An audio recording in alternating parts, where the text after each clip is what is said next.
जागतिक वनदिन आणि जलदिनानिमित्त पेनमध्ये दुहेरी पर्यावरण उपक्रम, भोगावती नदी परिसर स्वच्छतेसह पर्यावरण जनजागृतीचा संदेश।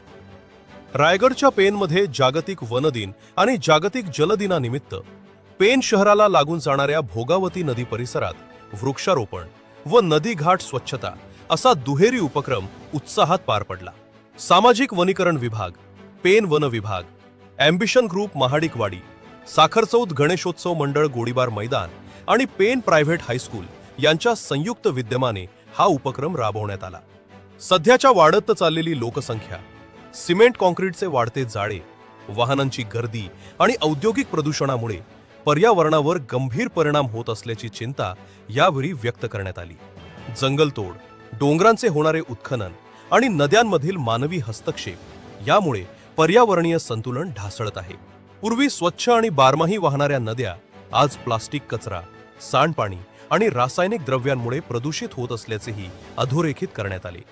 पाणी हे जीवन आहे या संदेशासह जलस्रोतांचे संवर्धन आणि वृक्षारोपणाची गरज यावर भर देण्यात आला।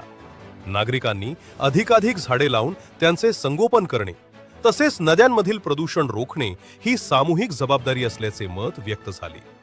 या उपक्रमात वन विभाग व सामाजिक वनीकरण विभागाचे अधिकारी, शिक्षक, सामाजिक कार्यकर्ते आणि ॲम्बिशन ग्रुपचे सर्व सदस्य सहभागी झाले होते। आपण पाहत आहात शिवतेज समाचार न्यूज चॅनल।